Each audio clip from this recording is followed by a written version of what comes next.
Good morning. My name is Tamia, and I will be your conference operator today. At this time, I would like to welcome everyone to Squarespace's fourth quarter 2023 earnings conference call. All lines have been placed on mute to prevent any background noise. After the prepared remarks, there will be a question and answer session. If you would like to ask a question during this time, simply press star followed by the number 1 on your telephone keypad. If you would like to withdraw your question, press the pound key. Thank you. I will now hand the call over to your host at Squarespace, Claire Perry. Claire, please go ahead. Good morning, and thank you for joining Squarespace's fourth quarter 2023 earnings conference call. This is Claire Perry, Head of Investor Relations. I'm joined by Anthony Casalena, Squarespace's founder and CEO, and Nathan Gooden, CFO. After their prepared remarks, we will open the call to your questions. Earlier today, we posted a press release and shareholder letter to the Investor Relations section of our website. On today's call, we will be referencing both GAAP and non-GAAP financial results and operating metrics. You can find additional information on how we calculate these metrics, including a reconciliation of GAAP to non-GAAP measures in today's press release and shareholder letter. These measures should not be considered in isolation from nor a substitute for our GAAP reporting. We will make forward-looking statements pursuant to the safe harbor provisions of the Private Securities Litigation Reform Act of 1995, which include, but are not limited to, statements related to our future financial performance, our strategies, and our ability to integrate new technology into our core platform. These forward-looking statements are subject to risks and uncertainties that could cause our actual results to differ materially. These risks are further defined in our most recent filings with the Securities and Exchange Commission. Any forward-looking statements that we make on this call are based on assumptions as of this day, February 28th, 2024. We undertake no obligation to update these statements as a result of new information or future events, except where required by law. Please also note that all comparisons are on a year-over-year basis unless we state otherwise. I will now turn the call over to Anthony. Thank you, Claire, and good morning, everyone. 2023 was a strong year for Squarespace, both strategically and financially. We crossed $1 billion in revenue for the first time, growing 17% for the year. Our unlevered free cash flow margin expanded to 24%. This top and bottom line performance puts us in Rule of 40 territory for the year. Q4 was an excellent finish to 2023, with faster bookings and revenue growth than we saw for the full year, also aided by the addition of our customers coming over from Google Domains. Last year was also an important year for laying the foundation for accelerating multi-year growth. We began rolling out Squarespace Payments in Q4, a key strategic initiative supporting our commerce aspirations, and I'm delighted to share today that Payments is now fully rolled out to new customers in the United States. We invested significantly in our domains business as we welcome customers over from Google Domains and established ourselves further in this space. We also launched dozens of new products and features in 2023 to make it easier than ever for entrepreneurs to launch their businesses and stand out online by leveraging the most distinctive design capabilities anywhere in our industry. The main drivers of our business moving forward into 2024 are, first, enabling small business, which is inclusive of the essential services an entrepreneur needs to get started, namely a domain, website, and email. Second, commerce, where we offer powerful tools to enable customers to engage and transact via their online presence. And finally, third, international, where we're making great progress in expanding our brand and presence in both existing key markets and new ones. With respect to enabling small businesses, two key highlights this year were the build-out of our domains business and the launch of Squarespace Blueprint. Squarespace Domains is now the fourth largest registrar in the world. Renewals from migrating Google customers are going better than expected, and we're now poised to grow adoption of our broader offerings as we capitalize on a wider customer funnel and larger customer base. Major updates to our platform's interface are launching as soon as next week. And when our customers want to build a website, many are onboarding using Squarespace Blueprint, also available in select international markets. Blueprint's guided, interactive design experience enhances our users' ability to rapidly create a distinct, personalized website, and it acts as a natural place for us to inject an array of generative AI features that help guide customers through setup. We'll be releasing these improvements throughout the year under the banner of Design Intelligence, which we'll find at home on our front site. Turning to commerce, we're now offering a comprehensive set of tools to enable our customers to transact and engage with their customers through selling digital content, physical goods, and services. Acuity scheduling has proven to be an important driver of GMV growth and underscores our increasing focus on services sellers, where we believe we will offer meaningful product differentiation. Top closed out the year with a record Q4, its best revenue quarter ever, and we saw an uplift in seasonal GMV. We believe that the product enhancements, new integrations, and an improved iOS app further separate Tock as the leading hospitality solution for restaurants and diners alike. Our largest Squarespace payments in Q4 serves as a cornerstone of our commerce capabilities. Enabling merchants to collect money directly through our native solution will be central to enhancing the power of our platform by growing GMV and driving customer growth and retention. With payments now 100% rolled out in the U.S., we're turning our attention to key international markets. Payments is getting great early feedback from customers, and we look forward to building payments discount for our current customers into our broader plan offering as we move throughout the year, marking the first time we will have the ability to do that. Finally, we are excited that the efforts we have put into expanding our international offering are showing up in our performance. Our largest international markets continue to grow, and we've seen double-digit subscription growth across all key markets. In 2023, we added 18 new currencies, enabling more customers to pay in the ways most convenient for them. As we enter our third decade, Squarespace is in a better position than ever to empower more entrepreneurs online. We're looking forward to even more strong product releases in 2024 as we continue to refine the go-to-market for much of what we were able to release in 2023. Today, we're also announcing that we'll be holding an Investor Day at our offices in New York City on May 15th, where Nathan and I and key Squarespace leaders will dive deeper into our market positioning, growth drivers, and opportunities for the future. Thank you all for your support, and now I'll turn it over to Nathan. Thank you, Anthony, and good morning, everyone. 2023 was a tremendous year. The Squarespace ecosystem of products and solid execution fueled our strong financial results. We exceeded our top line and unlevered free cash flow guidance, which culminated in full-year revenue growth of 17% and a 24% unlevered free cash flow margin, over 400 basis points of improvement. We are driving meaningful top-line growth, improving our profitability, and delivering strong incremental cash flow, a powerful formula for long-term value creation. We continue to balance our strong cash flow with sustainable top-line growth. Today, we announced a $500 million share repurchase program. This authorization underscores the strong financial momentum of our business. Our robust balance sheet and cash flow generation provide us with the flexibility to repurchase shares while continuing to execute against our long-term strategy.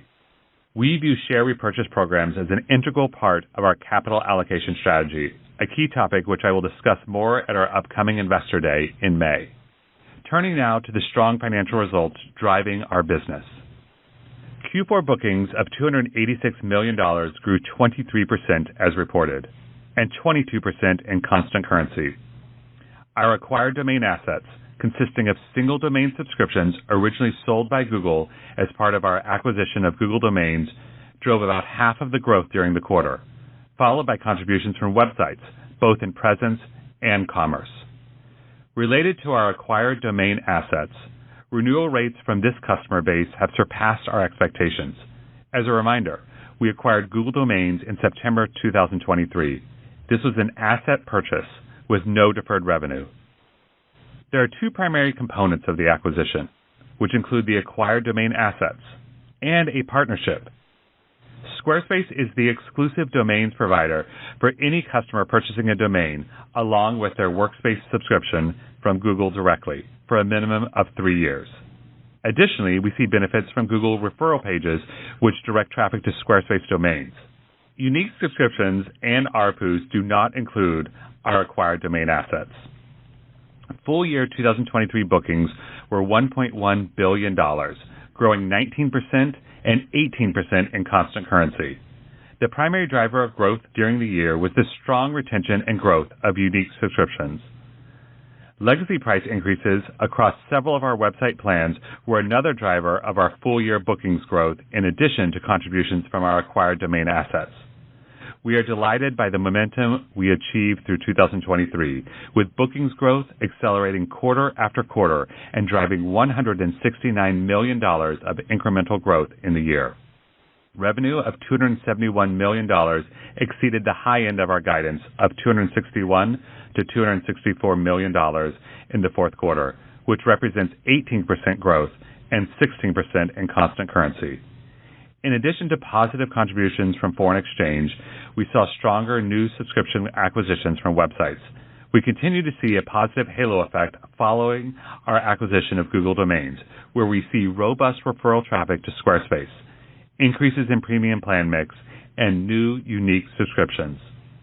As of year-end, our customer base represented over 4.6 million unique subscriptions, up 10% and representing a net increase of 427,000 unique subscriptions over the 12-month period.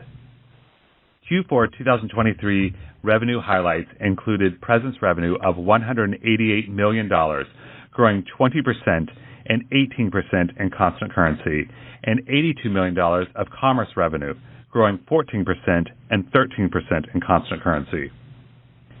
Presence revenue grew from the acquisition and retention of unique subscriptions and also benefited from legacy customer price increases. Our acquired domain assets also contributed to presence revenue growth during the quarter. Revenue recognition of our acquired domain assets, where generally domain subscriptions are annual and paid up front, is recognized ratably over the course of 12 months.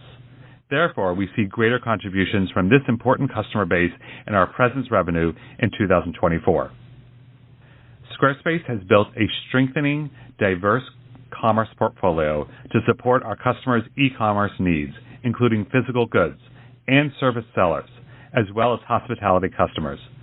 Commerce website subscriptions, Acuity scheduling, and Talk were primary drivers of commerce revenue growth in Q4. We saw positive contributions to GMV-related revenue sharing across commerce capabilities. In Q4, GMV was approximately $1.7 billion, growing 6%.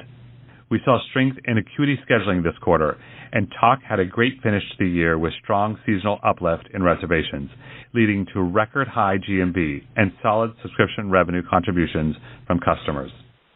As Anthony highlighted, our full year 2023 revenue reached approximately $1.01 billion, up 17% and 16% in constant currency. We exited the year with annual run rate revenue of $1.1 billion, up 19% or $174 million. All year we saw strength from websites, the largest driver of our growth, both from retention of existing and acquisition of new subscriptions. For the full year 2023, unique subscriptions contributed $87 million, representing 60% of our top-line growth.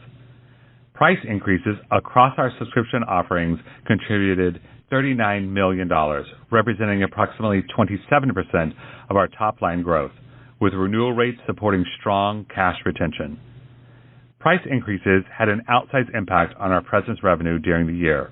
In 2023, the growth of unique subscriptions and legacy price increases drove record cash retention to 88%, 400 basis points of improvement versus 2022.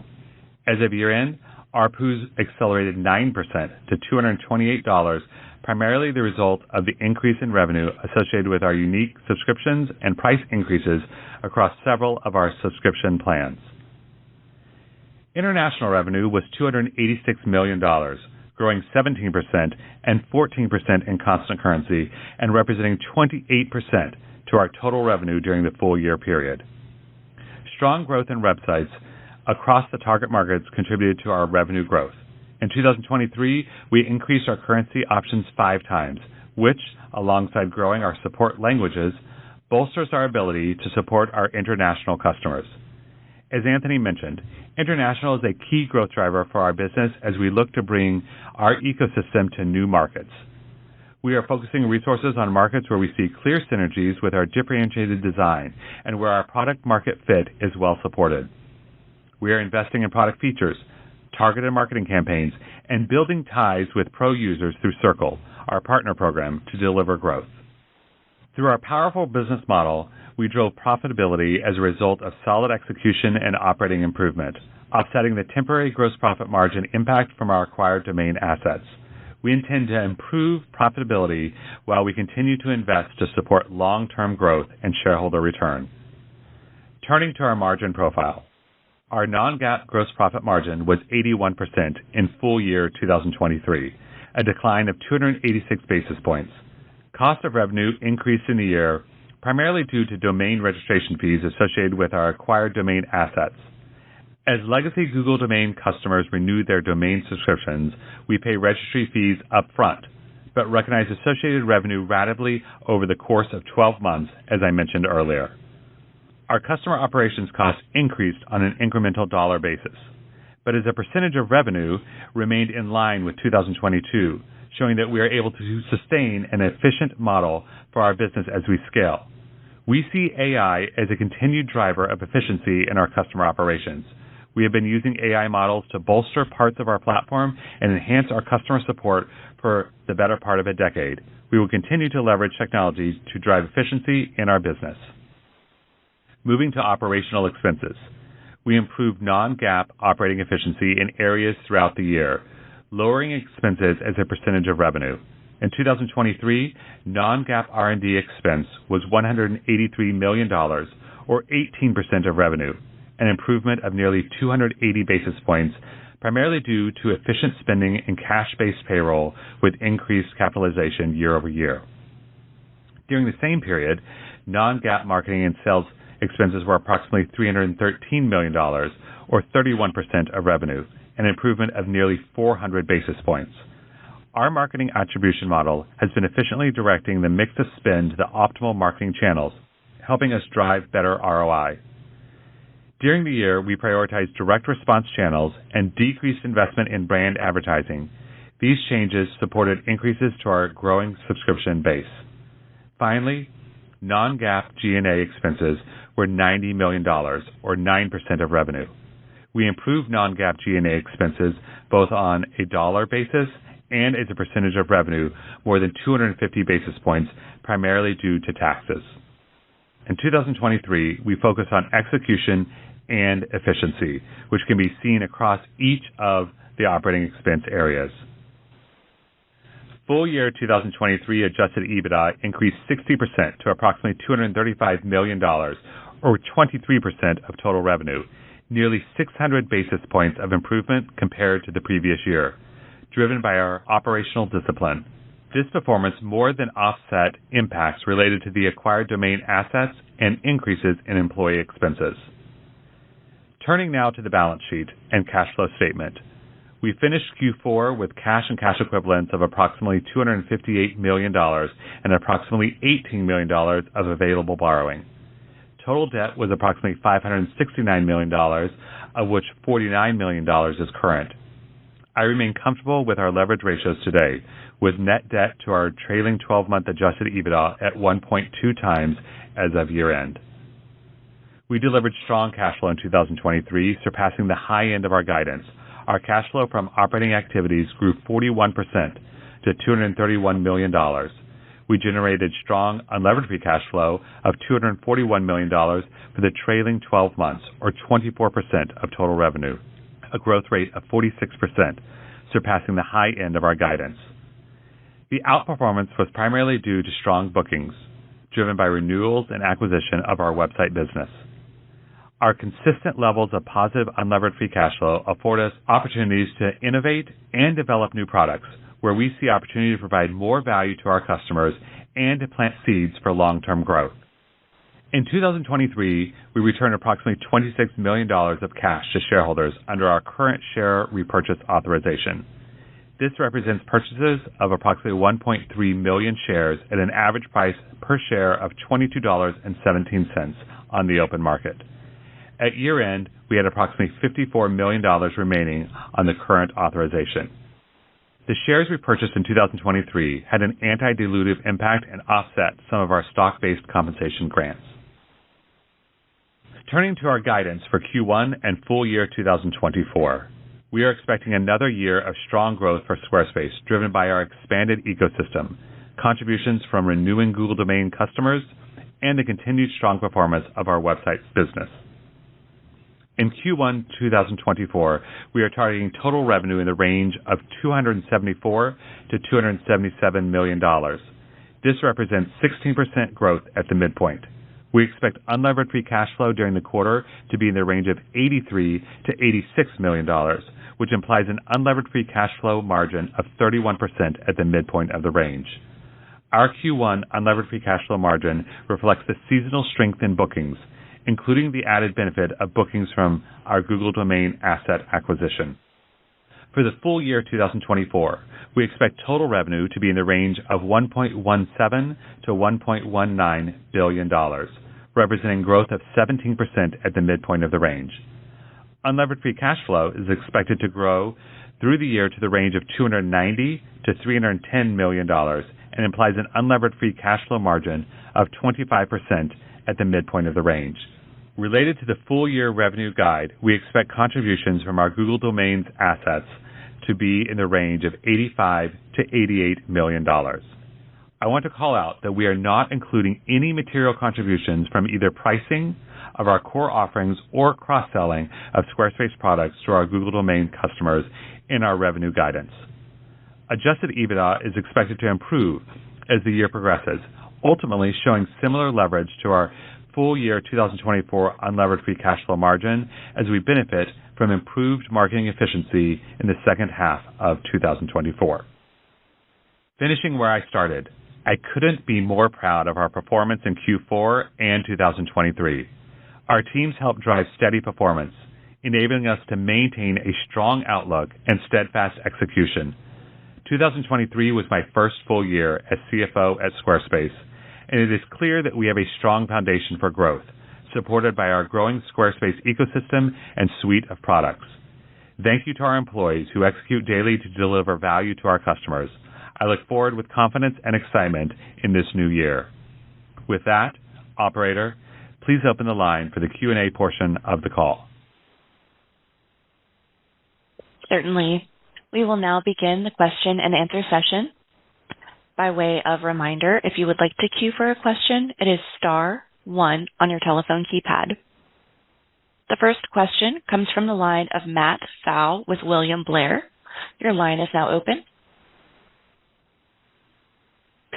Great. Nice results, and thanks for taking my question. First, actually had two that I wanted to ask related on payments. First, what is the plan to go about migrating existing customers over to Squarespace Payments? And then, both from Squarespace's perspective as well as the customer's perspective, what would the advantages be to moving from a third-party payment system over to Squarespace Payments? Thanks. Sure, I can take that. So one of the things that we haven't talked about up to this point is what the release of payments can do to our plan and offering architecture. So in the past, we've talked about customer experience, which is better, everything being integrated. They don't have to go to more than one place. Obviously, we have some better economics with it. But as we roll this out, we've been spending a lot of time thinking about how we can give people on higher SaaS tiers a more advantageous take rate than they currently get right now via the Stripe relationship. And so that sort of begins to kind of answer both of your questions at once, right? So your first is about migration, and your second is why do it. So you don't see it in the plan architecture now, but that is something we're going to be actively working on and testing, and it's been built into our payments infrastructure so that we can deploy that. If you look across our competitive set, a decreased take rate is probably in multiple cases the very first line item on why people are selecting various plans. And in my opinion, one of the reasons why I think certain larger sellers or people who would adopt, our invoicing products might not use Squarespace, and it might not even be in our ecosystem. So we have a lot coming there, and it's just a huge unlock for us. So right now we're focused on making sure that the system is working well. It so far is, otherwise we wouldn't be at 100% US rollout. Moving to all of our international markets and then integrating that to our plan architecture. So that's all just frankly super exciting, and we're all spending a lot of time here looking into it. Okay, so just to follow up on that, in terms of the more advantageous pricing, perhaps, what has that meant in terms of uptake by new customers that have been exposed to Squarespace payments coming into your customer ecosystem? So what I'm talking about is not something you see in production right now. So this is something we have the ability to do and are currently contemplating it in our rebundling and just new offerings as we continue to shape the commerce product. But that is not currently out. Got it. Great. Thanks for taking my questions. Thank you. The next question comes from the line of Andrew Boone with JMP Securities. Your line is now open. Thanks so much for taking my questions. Nathan, can you unpack the 2024 guidance, given the fact you've given us kind of domains revenue? Is that 8% kind of high single-digit number right to think about for 2024? Is there anything else we should consider as we're doing our math? And then, Anthony, on domains, can you just help us understand where you are on the cross-sell into other Squarespace products and what the strategy is there? Thank you so much. Yeah, thanks for the question, Andrew. So for 24 guidance, we certainly ended 23 very strong. It was an incredible year at 17% year-over-year growth rate, which was driven by the top driver of our core business of the retention of our existing and acquisition of new against the backdrop of raising legacy prices. So as we go into 2024, 18% growth at the top end of the range is really driven a combination of what we disclosed for Google Domains, but that core business coming through. But we are lapping the pricing, and so you will see that impact in the 2024 guide, as well as I said in my opening remarks, we've built immaterial cross-sell for the Google Domains. And I'll let Anthony talk really the focus of migrating those domains. Yeah, and just to reemphasize, in 2023, we saw some of the strongest quarters ever, including COVID quarters, in our core business. And so, I'm sure we'll get to it later, but we've built in really no material changes in the 24 guidance due to any more pricing changes other than an update to some of our customers who are currently not at list that will be at list. But that's like a single-digit millions sort of thing. And we can talk about pricing and pricing strategy later. To your question on domains and cross-sell, right now the answer is nowhere because we're still in the process of migrating everyone over. We have a new interface coming out next week, which will be kind of the foundation for more cross-sell and upsell. We're really just focused on a seamless transition, making sure everything's working perfectly to make sure there's no interruptions. And we'll be doing that for the next couple of months. And then after that, we'll be thinking more about cross-sell and upsell. That being said, we do have a elevated and new stream of new domains coming in that we are seeing attach rates into Google and website products for, and that is greatly elevated versus last year. And early results, considering we're literally doing almost nothing, it is encouraging that what they're attaching. I mean, the thesis here is not really like too hard. I mean, all small businesses in the world need a domain, a website, and email. And so we're just refining the offering there, and we're going to have plenty of opportunity later throughout the year and throughout these customers' life cycles to get them into that, trifecta of products. Thank you. Thank you. The next question comes from the line of Siti Panigrahi with Mizuho. Your line is now open. Thanks for taking my question. Anthony, I know Squarespace has been a pioneer in website building. You always differentiate yourself from this crowded competitive market. So now the question we're getting with this emergence of new competitors now leveraging AI, wondering how are you positioning yourself from the pack? I know some of the investment you did on the AI side. Could you talk about how the product changed right now you're offering, and also in terms of go-to-market, what you're doing? Yeah, for sure. Thanks for the question. At Refresh last year, which is just a really kind of almost a couple months ago, we have some demo videos about how we plan on and have incorporated AI advancements into the product. I mean, Squarespace has always had a machine learning group here, which we've used insights from to guide the onboarding experience and the setup experience. So I'd say a couple things. So first off, jumping back to your original kind of positioning of Squarespace, which is how I believe we're positioned too, which is that we're really the leader in design and we're the leader in, I believe, quality and all of the things we do. So coming over the next couple of months, you're going to see more ongoing releases. By the way, the AI stuff is an ongoing process. We're always releasing things. We're always updating things. It's not this big bang, now it's here, we're done sort of situation. But we're going to be releasing a number of incremental improvements under the banner of sort of design intelligence, we're calling it. So it's really not just the fact that AI is there. It's the combination of AI, which us and all these smaller startups have equal access to, with a tool and a taste level that is really, really, really incredible. I mean, you can't just have AI generate the code for your site, have no tool, no hosting, no domains, no order management, no e-commerce capabilities. Like, you have to build all this stuff. And Squarespace has an amazing technology stack that we're building on top of. So we're constantly releasing AI improvements into our editor, into Blueprint, into Setup. We have new services going online that understand the context of your brand and kind of start to help you automatically put that into prompts, as you build your site. So a lot of releases. I'd take a look at the Refresh stuff, and then also stay tuned for design intelligence appearing on the front site. But that's really how we are going to continue to integrate AI. The other thing, just one more thing on this, is that a lot of the magical stuff people see with Midjourney or ChatGPT or whatever, we've integrated a lot of that into the interface, which is a convenience thing. But also keep in mind that I think this is directionally correct, don't quote me exactly, but like a third of Americans have used ChatGPT. So whatever they're getting there, if that's not augmented with a great tool, is just a commodity at this point. So we're looking to make sure our integration of AI isn't the same tricks we see everyone use and is something genuinely useful for our customers.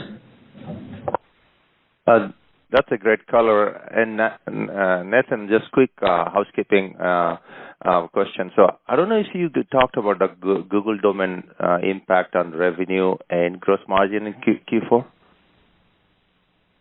Yeah, happy to unpack that a little bit there. As a reminder, for Google domains, you will see the impact of revenue. We recognize it over 12 months, so you'll see the initial impact in bookings, which we saw 20% year-over-year growth in bookings in Q4, which is predominantly driven by the Google domains, but the revenue impact you will see over time.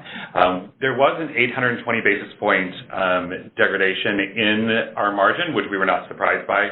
That's because we recognize the registry costs up front, whereas revenue is recognized over time. So you'll see this continue in the first half of 2024, and then as we lap the anniversary of the acquisition, we expect that to improve as we have a full year of revenue in the model. Thank you. Thank you. The next question comes from the line of Ygal Arounian with Citi. Your line is now open. Hey, good morning, guys. Okay, Anthony, I'll bite on the pricing philosophy question. I think we noticed some pricing increases, at least at the list price, about a few weeks ago.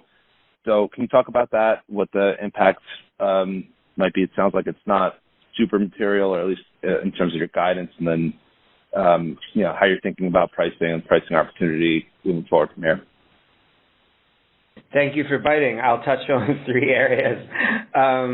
So first off, we just executed that one. Our first ever price test was around the August-September timeframe, going up at a year and a half ago. So this August, September, it will be 2 years since we've raised prices. And the test that you all picked up on in market is one of many tests we do to list prices constantly. So if you're just loading our pricing page and screenshotting things, you will see differences all the time. So that test is again, a new customer list price test. It's very marginal, 5 to 10% over what we have now. And if that is an audio issue. Testing. To both. Please stand by as we reconnect our speaker line. Speaking team, you have been reconnected. Please proceed. Hey there, sorry about that. So I'll take it from the top on the pricing question again. So first off, it's been about a year. It'll be 2 years since our original price increases in August and September, in that time frame. And also referenced was some people picked up on a list price test that we were doing about a month ago. So first off, we're always doing price testing. We have tons of price tests in the market. The one that was being observed is a pretty slight increase. So I think it was like 5-10% across the board, certain plans changing more than others. If something like that ends up being successful and we can move up list prices for new customers, in that August-September timeframe, that would mean that everyone is then again below list, and we would have another opportunity to hopefully do a really marginal price increase again. But of course, this has giant implications in 25 and 26 because it affects millions and millions and millions of people. And just to remind everyone, we saw a really positive retention dynamics when we did this last time, and so I would like to think that that'll be, the same or better this time around, because it's not the very first price increase. The other thing I would mention is, again, going back to payments and what this can unlock with respect to a broader pricing strategy. Us being able to change the take rate as part of the SaaS tiers and contemplate different platform fees on different ways to transact is a huge change. And we couldn't do it before because we didn't have this in market. And so one of the biggest things that, and I'm sure because you're all watching the pricing page, you'll probably find a test on, is plans that are differentiated based on take rate and platform fees. And that will hopefully allow us to introduce commerce to basically everyone using the platform and just differentiate based on take rate. So you'll be able to use invoices, donations, classes and courses, sell physical products, sell services, book appointments all across Squarespace, and you just get a lower take rate with a higher SaaS fee. So that's kind of what we've got in store for pricing. I mean, in my mind, I think once every 2 years doesn't feel particularly aggressive with respect to a modest increase in price. Yeah, that's kind of how we're addressing it. And Nathan, none of that is built into guidance except for the cohort of people who are not currently at the previous list price. Correct, but it is immaterial to the 2024 guide. Yeah, it's single-digit millions. Okay, thanks. Really helpful. A follow-up on the Squarespace domains experience and some of the work you're doing there. Talked about being the fourth largest registrar business now. And any more color you could share around what that experience is like, how it's changed, and how you're differentiating as a registrar business to drive more traffic to you guys versus some of the other competitors. Thanks. Right now, most of our efforts have been on making sure the migration is successful and also improving our interface for people who are interested in having a domain and email or no website or multiple domains or a domain that forwards elsewhere, et cetera, et cetera.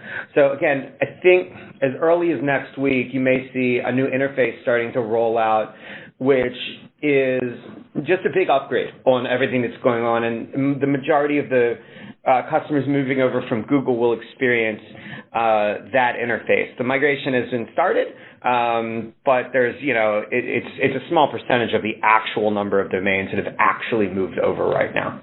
We're just being really careful.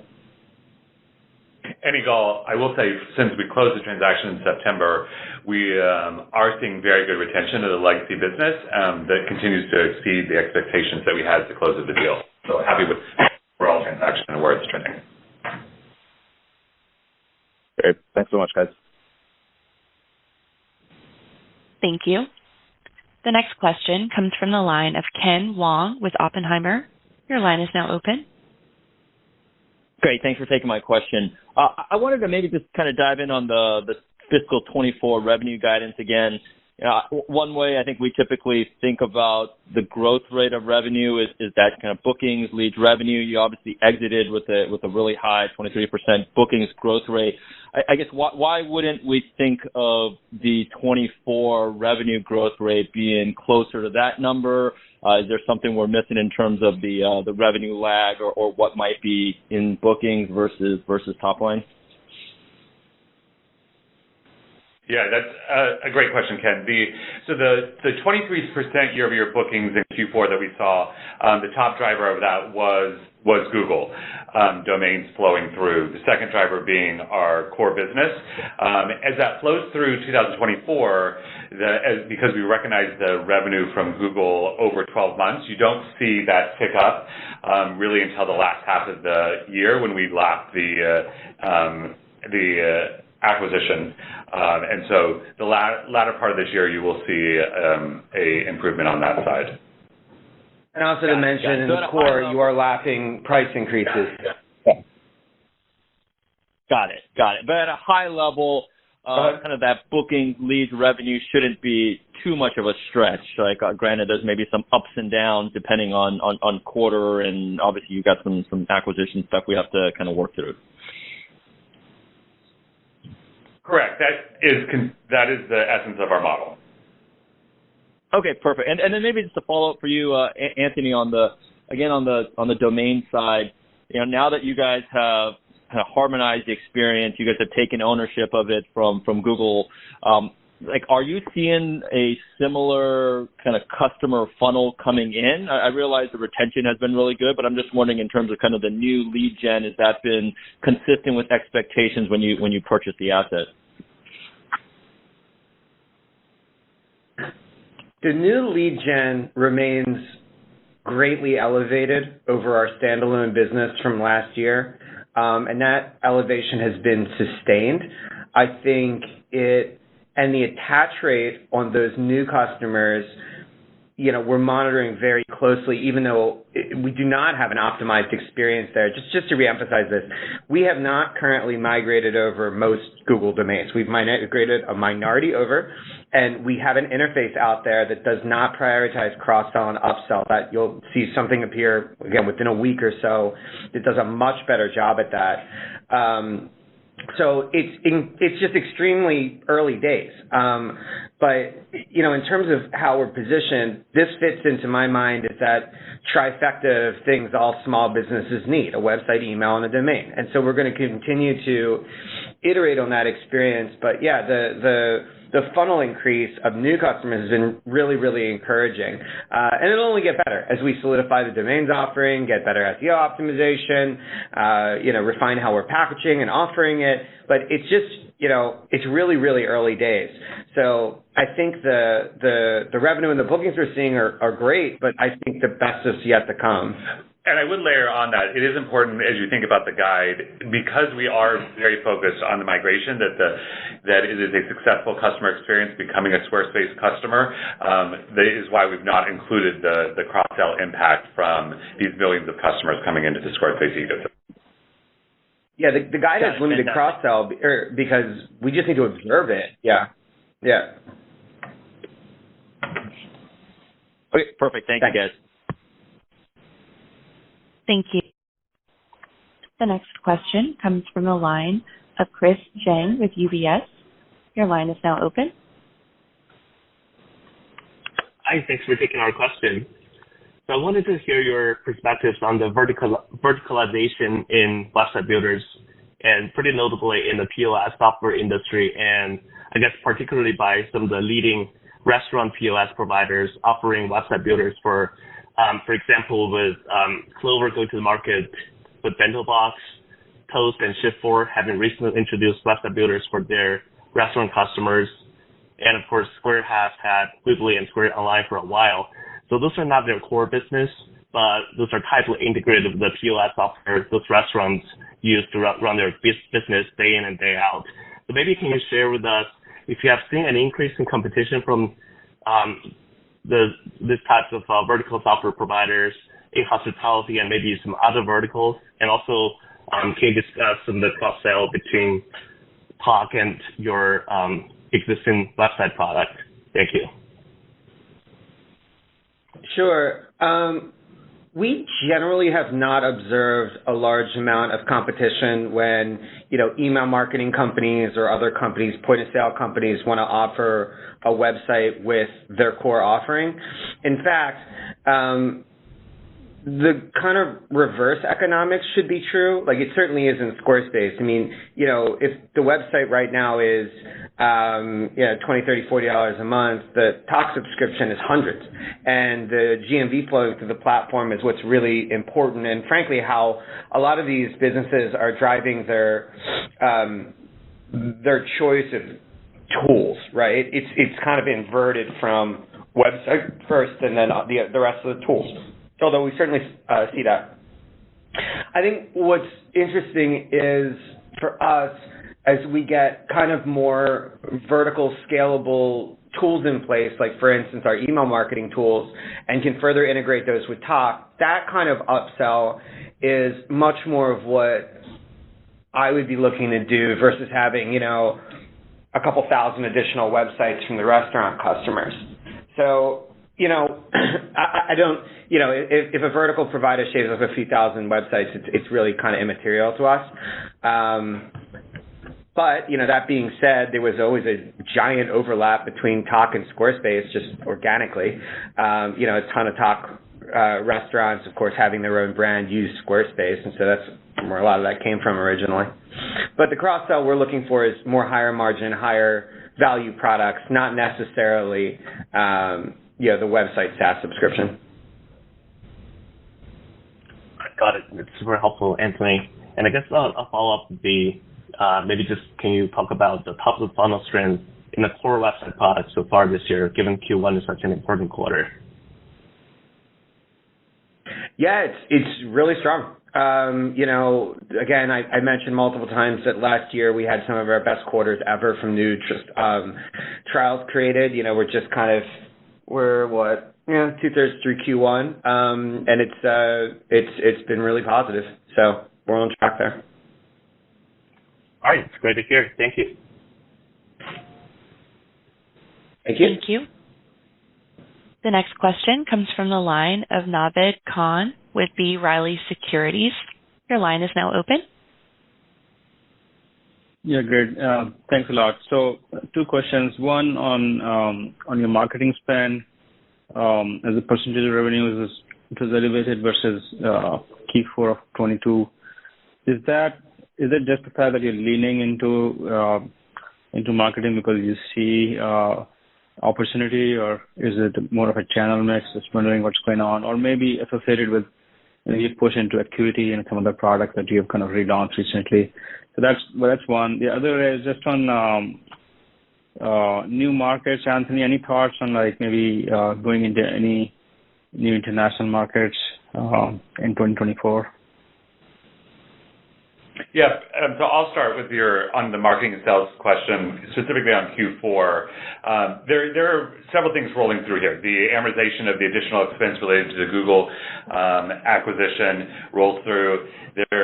Seasonality, we do, Q1 is historically a high demand, so we spend into that in Q4. So that's not a surprise, but I would encourage you to look at the annual for marketing sales EDR ratios, because there is seasonality within each quarter, but on an annual basis, you'll see the marked improvement both on GAAP and non-GAAP. Please ensure your line is unmuted if there is a follow-up. Yeah, I did have a follow-up for Anthony, and it was about any plans to enter a new international market in 2024? Apologies, Naved.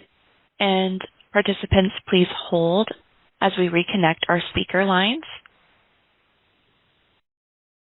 Naved, please restate your question. Our speakers have rejoined the line.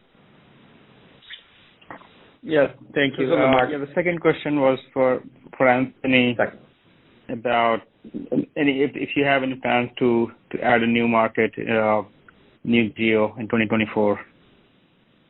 Yeah, so I think Nathan's comments apply to the spend overall. So I'll bridge into international and just kind of comment on it quickly. Generally, when you see inefficiencies in our spend, it is because of us trying to grow an international market where we don't have the same spend dynamics and presence as in the U.S. And yes, we're looking at a couple of different Asian markets, one in particular, as we go into 2024. It's a heavier lift in terms of translation, but should be an exciting one for us. Thank you. Thank you. The next question comes from the line of Alexei Gogolev with JP Morgan. Your line is now open. Hello, everyone. I was wondering if you could possibly comment what was the contribution of payments business on net basis in the fourth quarter, and what do you expect the contribution for the payments business on net basis to be in 2024? Yeah, both for 2023 and 2024, it is immaterial to the results and to the guide. We are focused on, exposing it to first the U.S. new customers, which we have successfully done, and then we will roll out international markets in 24, and then open up to existing. So you won't see a material impact until beyond 24. Okay.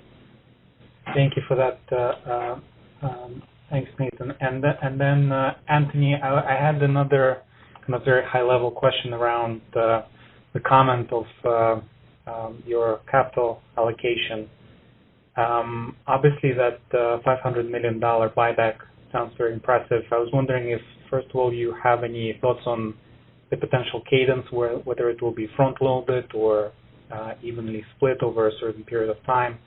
And then what is your thinking around the potential impact on free float, which is relatively lower versus some of the peers in the internet infrastructure space? Sure. So we had the $200 million authorized from a year and a half, 2 years ago, which was expiring. So this is our refreshing and expanding that program. I see this more as opportunistic. If we see things floating into certain levels, much like you saw with our other program, which I think was kind of extremely successful over the past 2 years, we're able to show our support for the stock and buy into it. There's no specific cadence set. There's nothing around that's been contemplated.